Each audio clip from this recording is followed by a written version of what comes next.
Hey there, my name's Andrew Gaughan, and I'm a knitwear designer based in Asheville, North Carolina, and you are watching my knitting podcast.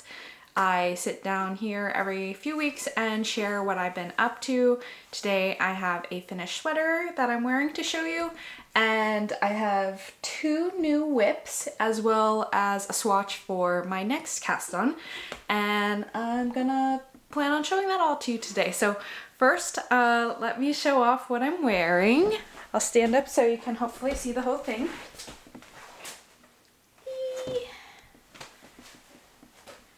This was in progress last time I filmed. It is called Bergamot Pullover, and it is knit up in Camellia Fiber Co.'s Serene Merino fingering and silk Mohair, both in the colorway Thistle. And let me get a bit closer. So this is a hand-dyed yarn by Camellia Fiber Co., and they are a dyer based in Nashville, Tennessee, which is somewhat local to me. I live in Asheville, North Carolina. I think it's about 4 hours away, but also in the southeast, so very cool. And I just absolutely loved working in this yarn combination, and I really like how the little variation in the hand dyed is extra blended together with the two different yarns held double. So last week last time I filmed, I think I had one sleeve done and some of the body. So I think I was pretty confident in the fit, but now that the whole sweater's done and blocked, I am so glad that I am thrilled with the fit, because this entire sweater I actually knitted in a different yarn first and was not thrilled with the match of the yarn to the pattern and not thrilled with some of the shaping, and had messed up some parts along the way, so I just totally started fresh with this yarn and tweaked the pattern, didn't mess up this time. So I was very grateful when this was completely done and blocked that the fit was exactly what I was envisioning. So this is a top-down seamless set and sleeve pattern, which, if you're not familiar with that technique, the construction is somewhat similar to a top-down drop shoulder sweater, except for there's more arm shaping worked at the armholes, and the front shoulder width is narrower than you would have on a drop shoulder sweater that comes down to here. But it's the same deal. You cast on the back, work some short rows for shoulder shaping, work down to the armhole split, pick up, work the front, join the body in the round, work down. And then the really main difference comes when you pick up stitches for the sleeve. You work German short rows to make a sleeve cap, and that makes it so instead of just a tube that comes straight out of the sweater, there's a sloped shaped sleeve, and that makes it so you can have a closer fitting sweater than a drop shoulder sweater while still having it be relaxed. This is of course not like a super form fitting sweater, but if you tried to make a drop shoulder sweater have this amount of ease in the body and the arm, this whole shoulder region would be really stretched and not very comfortable. So this construction method is well suited if you want a more fitted sweater. You could get more fitted than this. I think my sample is 3 inches of ease, but basically anything under like 6 or 5 inches of ease, a standard drop shoulder is really not going to have an adequate fit in this whole area anymore. And so to get a similar kind of construction, but that has a good fit, if you're looking at under that kind of range of ease, then this seamless set and sleeve sweater construction is ideal. So I love drop shoulder sweaters. I love oversized sweaters, but I wanted to make a sweater pattern that was like really basic sweater that wasn't oversized at all, like a more standard fit.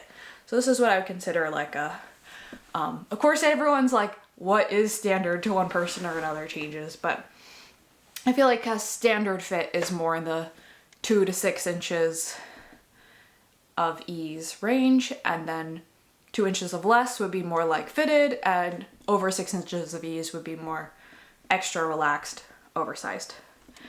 Yeah, so I'm super thrilled with this. And as I said, it's called the Bergamot Pullover. I believe I said that. And I've already started the test knit for this, which is going really well. And the plan is for this sweater to come out in the beginning of January. So if you are doing any holiday yarn shopping, maybe keep an eye out for a sweater quantity of fingering weight plus mohair yarn. And I think I'm probably actually going to like publicly publish the yardages before the like holiday season officially is upon us, or before people, who knows, at some point before the release, because I have in the past had people like DM me asking, how much yardage does this upcoming release have? Like, I want to shop the holiday sales or use a gift card I got and make sure it's the right amount of yarn. So I'll probably do that, wait until at least a few testers finish theirs. So yardage is not something I ordinarily ever have to change during a test knit, but if I can get a few testers to finish and confirm that the yardage is reasonably accurate for them, then I can be pretty sure that there's not going to be any need to change it at the end of the test knit. I think maybe like once or twice ever I had to do that, and not for a long time have I had to change my estimates based on tester feedback. Okay, I have notes here, just like I'm glancing down here. I always need my notes or I get on too long of tangents. But I think I'm gonna move on already. I think that's everything I want to say about this. I talked quite in depth in some recent podcasts about this construction method. But yeah, I'm very excited about it, and I'm sure I will talk about it once again when we get closer to that January release. But now I'm going to move on to my first whip, which is what I've been spending most of my time and energy on in the past 3 weeks since I last filmed. And I'm very excited about it. It is right here. It looks so tiny. Okay, I'll get you some better looks at this, but before I start blabbing about it, kind of get a little look at what's going on here. Okay, so this is a top-down cabled cardigan that I am designing that I'm calling Dogwood Cardigan, and it is knit up in Rerum Natura's Ulysse base, which is a sport weight yarn. This one's a little crinkled. You can see that. This yarn is really pretty. Just a classic white, but it's like a little bit of an off-white, not a brilliant bleached white, or like a very natural looking white. This colorway is called Sel, which I'm pretty sure means salt in French. The yarn company is French. And okay, so I really wanted this to be a super classic cabled cardigan with like the really basic ribbed column motif like this, where you just have the repeating ribs and rows of cables between them. But for my version at least, I kind of wanted a more like cutesy cropped cardigan that I throw on top of some dresses or crop tops or other stuff in the spring. And so I'm working mine to a cropped length and with waist shaping, but there's going to be options in the pattern. Since it's top down, it's very easy to just knit it straight and to any length you want. So that part is optional, but even though it doesn't really look like it, because this looks very tiny, it is very scrunched in because of the ribbing and cables, so when it blocks it will get bigger, but it is intended to fit similarly to this. It's going to have 3 inches of ease in the bust, a similar amount of ease in the upper arm. It's not going to have nearly as much drape as this fabric because the yarn is woolen spun and just because of the stitch pattern. But my approximate plan for how it'll be fitting is like the yoke will be really similar to this. but it'll be more cropped and with some waist shaping, and of course a cardigan. So this is kind of the vision of how the fit of it will be. And this is again a seamless satin sleeve sweater, and it's very intentional that I did these two designs back to back right in a row because I was interested and excited about both ideas, but I really wanted to make this for next spring. And this is gonna be my first like spring design to come out, and I wanted to be sure I was completely happy with the way I was doing seamless satin sleeves before I had to then do it in a cable pattern and in a cardigan, which not that the cardigan really interacts with the sleeve part that much, but just I didn't want to have to be doing a bunch of trial and error while dealing with the cable motif at the same time. So I thought it'd be perfect to do an idea that I'd also been wanting to do of a really plain basic sweater with this construction method. And as I said, I did end up having to do quite a bit of tweaking to get it exactly how I wanted. So I'm really grateful I was able to do that on this more basic stockinette sweater. And who knows, we could still have to do more tweaking with this, but hopefully the things I figured out fine-tuning the fit of this sweater will translate over to this one and save me a lot of reworking. I did actually have to restart this a couple times, which if you can imagine how much I knit as it being my job to knit, I probably would have gotten more than this done in the amount of time I've been working on it, but I restarted the back a couple different times, working out some details, but mainly my stitch gauge ended up quite a bit, not quite a bit, but a bit looser than my swatch. So I kind of readjusted the whole pattern's gauge and recast on with my new gauge numbers. But I will show you my swatch. I have it pinned up here. I think the look is still going to be incredibly similar to the swatch. It's just going to be a little bit looser, which the swatch is definitely still on the like very firm, not firm as in like it's not stiff at all, but it's very solid. Like you're not seeing through the fabric at all. So I think that the bit looser gauge is still going to look very nice. But you can see how much less grunched this is after this swatch has been blocked.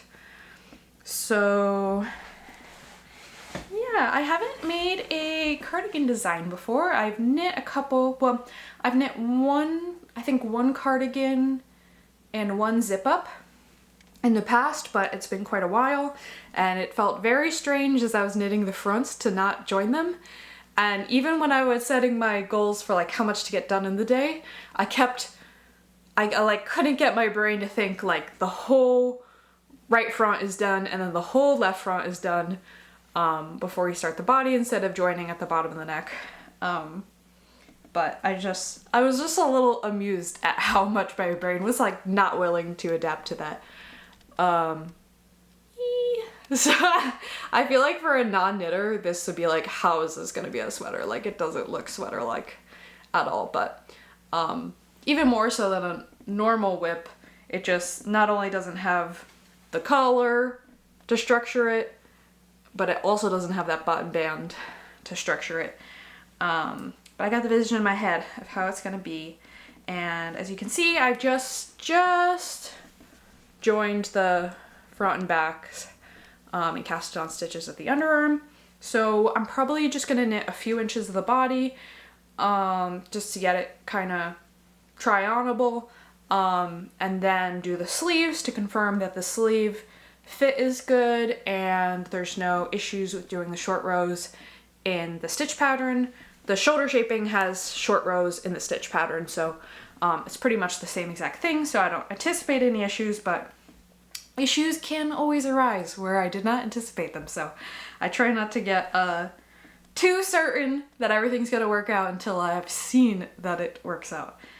But this is probably going to be my main whip that I'm bringing with me to Rhinebeck next week, so that'll be fun. It's really lightweight and compact, being sport weight, and this yarn being woolen spun is just very lofty and airy.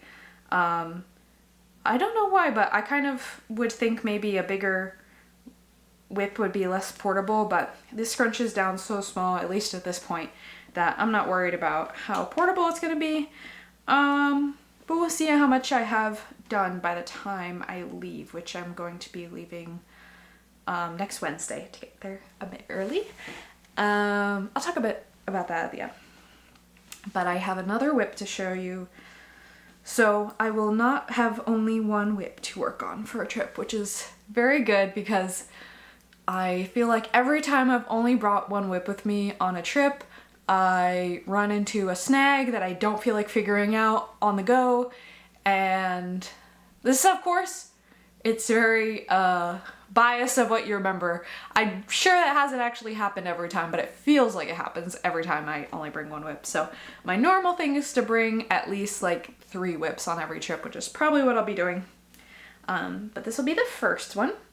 And my plan with this pattern is to have the test call in a few weeks. Hopefully next 2 weeks I'll make major progress, and then probably I think early to mid-November I will be having a test call for this. If that is something you're interested in, be sure you sign up for my newsletter.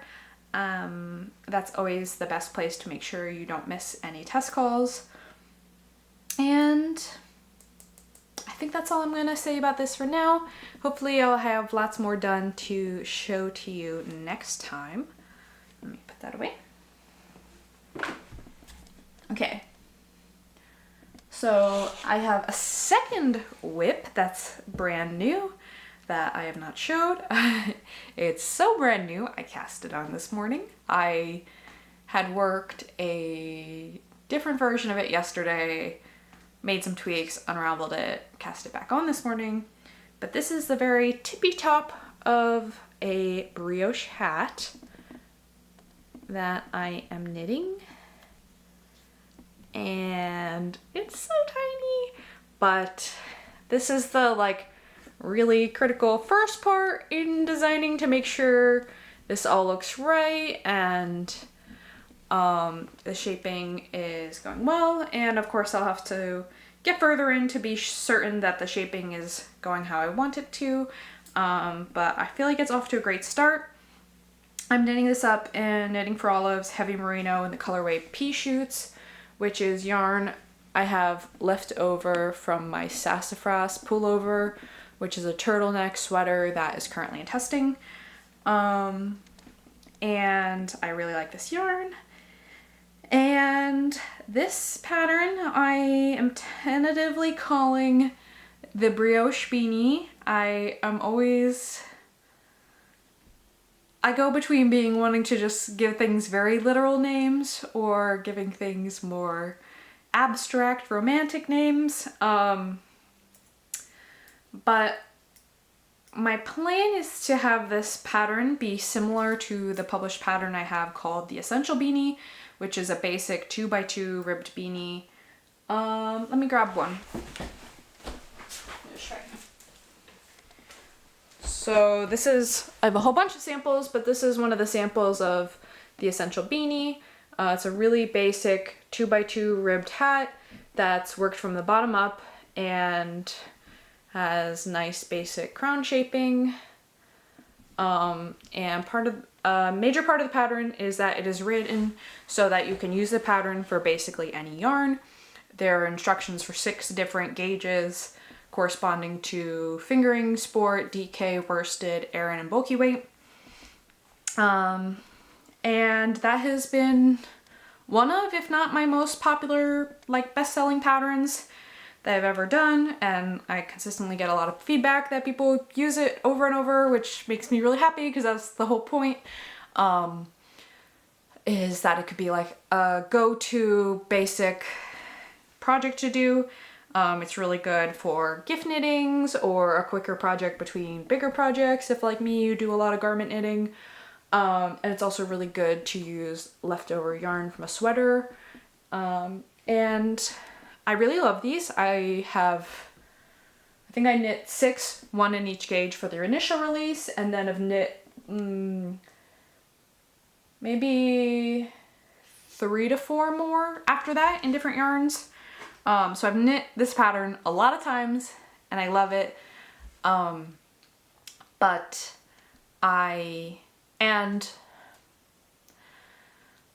since this pattern has done so well, I'm like, oh, it would be cool to do more hat patterns, but a lot of other things I'm interested in, which would be like classic cable hats or other stuff like that, but I think unless it's a really basic small motif like 2x2 rib, it's not very possible to do the whole for a bunch of different yarn weights and different sizes all in one pattern. So of course I could just knit, say this is a DK weight cabled hat, but something in me just, there's so much effort that goes into a pattern, even if writing the instructions and knitting the hat doesn't take that much time, to just do photography, a release, a test knit, all that. At this point, it hasn't felt worth it to me to do for a pattern that's just a DK weight cabled hat and doesn't have as many options in it, because I don't feel like I would want... Anyway, it just feels more worth it to me to do a hat pattern if it is this style where you could knit it with a bunch of different yarn weights. So all that is to say, that is my plan with this, and this is going to be a basic brioche hat and be written for at least 5 yarn weights.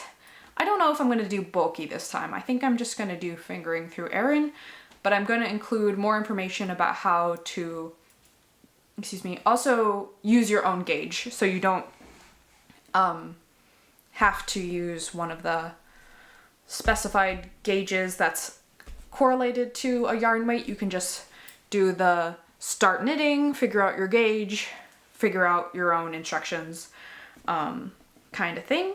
And that's possible because it's top down. This hat is bottom up, which makes it extremely beginner friendly. You just cast on a circle, knit a whole bunch, and then decreasing, I think is a lot, once you have a bunch of fabric, it's a lot simpler and more intuitive to decrease all those stitches to a point and sew up that little hole at the end. It's a bit more of a complex process to start from nothing, and then I use the circular cast on for this, and you just cast on 16 stitches and you're kind of just having this little fiddly thing for a minute until you get some more stitches increased. And I think the benefit of top-down hats is immense because you get all the fiddly bits out of the way at the beginning, and then you just have knit a tube until you have the tube the length you want to do later, which makes it extremely portable. And I think it's a lot, well, it's related to, I think, the pros and cons of like toe up versus, what do you call the other kind of sock? Toe up and cuff down? That doesn't sound right. Well, anyway, bottom up or top down for socks is similar. Do you want to just knit a tube for a while and then have to do more complex stuff, or do you want to do the more complex stuff first and knit a tube? The benefit of that is you can try it on as you go either way, but you are trying on something that's more similar to the final fit if you sew toe up or crown down in this case. But for the Essential Beanie, I've almost thought of doing like the Essential Beanie too. That's the exact same hat but knit from the top down, but it kind of hadn't felt worth it to me to do that yet because the result would be so similar, and part of the appeal of this pattern is that it's extremely beginner friendly, and the top down version would just be slightly less beginner friendly. But I think, at least in my mind, brioche is just inherently a bit less beginner friendly. Like, you have to be a little bit more, I don't think it's extremely complex by any means, but if all you've done is knit a stockinette square, brioche is definitely a step up from that. So since there's kind of some inherent complexity already in knitting brioche, I thought it was more fitting to do the top down for this. And then also because brioche uses a lot of yarn, it makes it a lot easier There's no, oh, now I have only enough yarn left for the crown, so I have to make sure I start the crown shaping. If you're kind of trying to play yarn chicken, doing it top down, you can just knit until you have enough yarn to do the cast off, and even if you misestimated that, just undoing your bind off and redoing it a bit sooner is like not that big of a deal, versus if you start to do the crown shaping and you have just a little bit to go and run out of yarn, that's really unfortunate. So yeah, those are my many reasons I'm doing a top down, and my goal is to finish the crown shaping of this before I go to Rhinebeck, so that this will be another whip that I can bring that's extremely portable and easy, and it will just be knitting brioche and the round. And I picked out all my different yarns that I'm going to use for this. I had some like different ideas about what I wanted to do, but I ended up just deciding I'm gonna use all leftover yarn I already have, which is part of my like selling point of the pattern, is that hats are a great way to use leftover yarn, and I have lots of leftover yarn. I tend to have even more leftover yarn from sweater projects and other garment projects than I think an ordinary knitter would, because I don't have a real yardage. I don't have a yardage table to read to know how much yarn I'm going to use, and I usually will get at minimum 15% more than I think I need, usually more like 20% more than I think I need, because I did one time have a design where I got yarn support from the dyer and asked for too little yarn, and then I had to ask for more yarn, and the dye lots didn't match, and it was a whole thing. They were extremely kind about it and worked with me, and it all worked out okay, but I just especially don't want to risk running out of yarn on a project, and since I can only make an estimate of how much I think I'll use, I always add about 20% to that estimate, and that means I have a lot of leftover yarn. So I feel like basically every sweater I knit, I tend to have enough yarn left over to like make a whole hat out of. And that is sometimes how I've gotten yarn to knit hats, but I kind of just have a lot of leftover yarn that I gotta use for stuff. So this is gonna be a perfect project to use for that. I have some Aran weight yarn that I gotten for a different hat idea, never used, and some special, I'm just looking at all of it, some special yarn from Scotland that my mom had gotten for me when she was visiting my sister over there.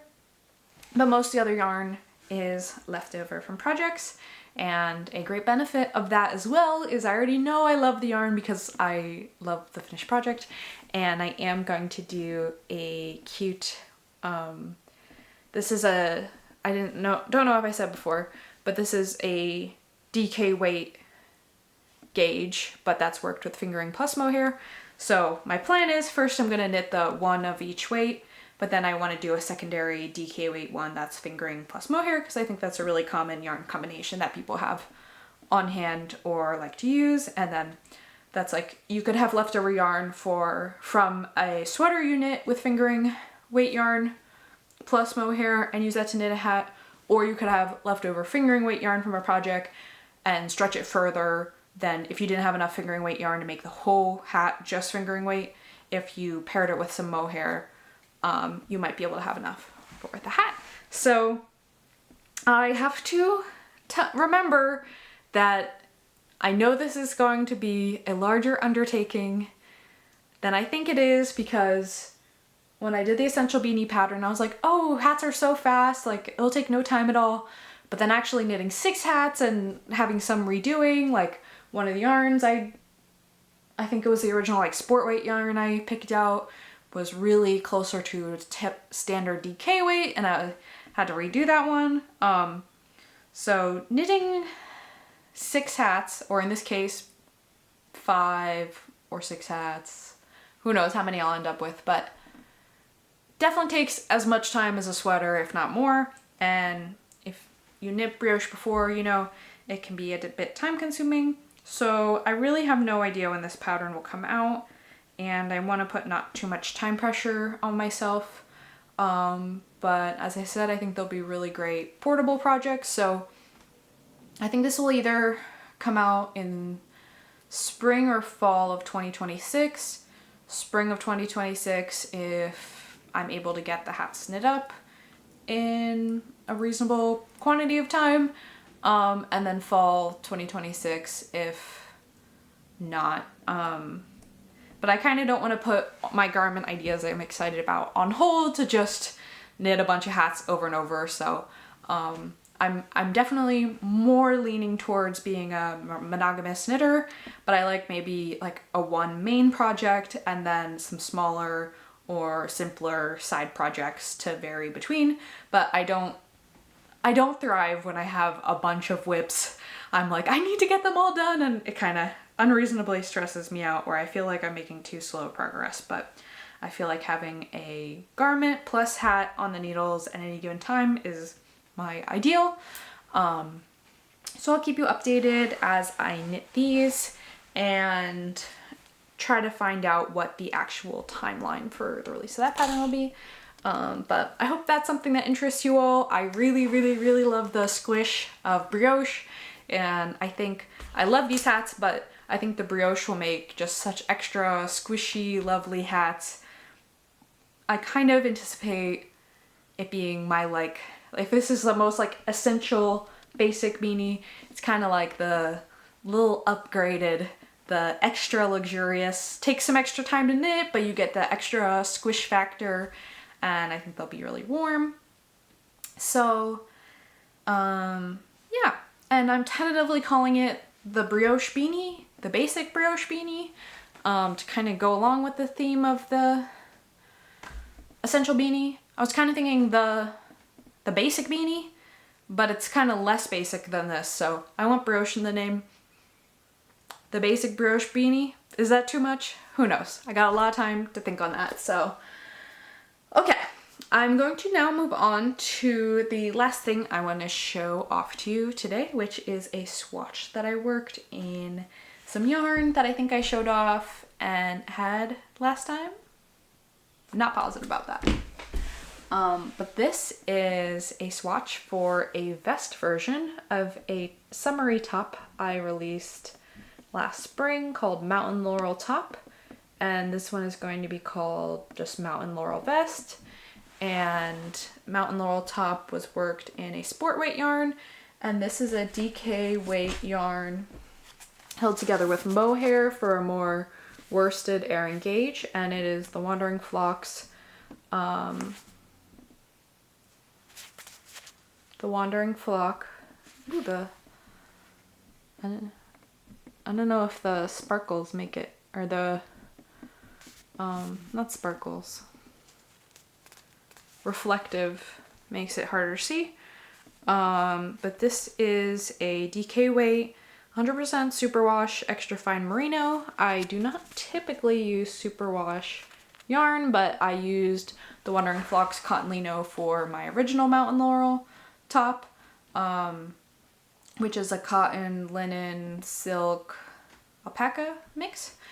And they had very sweetly suggested that it would make a great vest pattern and they would be happy to give me yarn support. So I don't normally seek out superwash yarn, but I decided to use it in this case because I love, love, love their color sense, and they're super sweet and kind to work with. So yeah, so it's a little different for me. This colorway is called Limeade, and I love it. I don't do a ton of things like extremely bright, like a vivid bright color, but this is like the vivid bright color that I love. But I think it'll be really cute as a vest, like just over a white button down or something more plain, and be like a fun pop of color when it's cold out. And so this stitch pattern is a combination of simple lace columns and simple cable columns, and this is just repeated all over on the top. And I gotta see how many I'm gonna fit in. The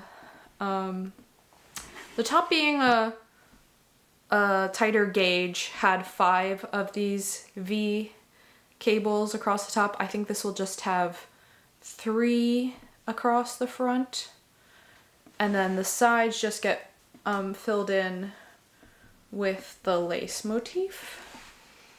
But I'm very excited about this. I feel like it's a little more out there. Just the color and the stitch patterns and a vest, which like vests aren't for everybody. Intricate, like more detailed stitch patterns aren't for everybody. This color is not for everybody. But the fact that the vest is really a pretty minor modification on the top. It's going to have different edgings and of course a different gauge, but the construction is going to be extremely similar, and I did that in a very neutral color and I was very happy with how it turned out.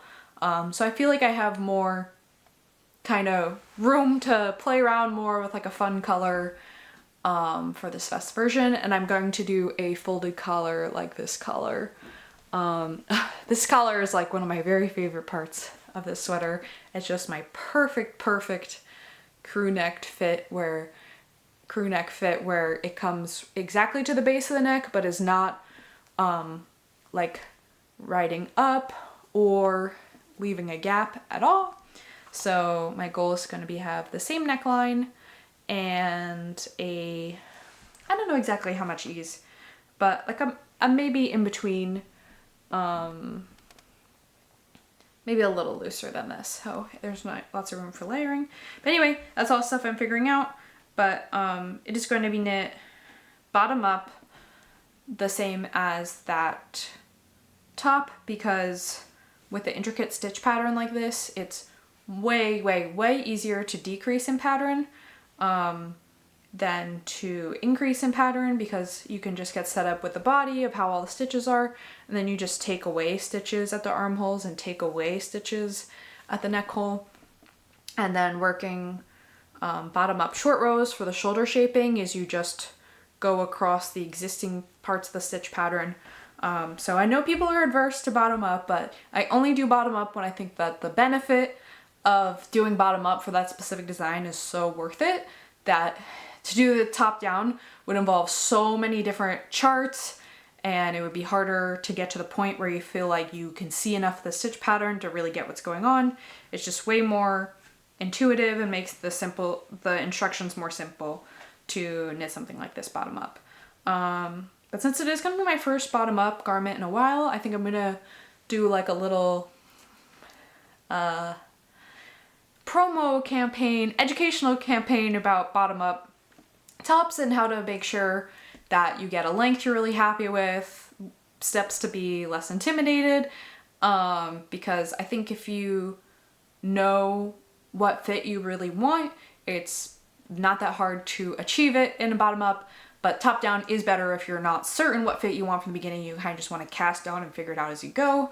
So there is a bit more planning involved with bottom up, but I think that anyone who is capable of learning to knit a garment is capable of figuring out for themselves how to make sure they get the perfect length and everything. So I think I'm going to do some informational stuff about that to help encourage people to not be so scared about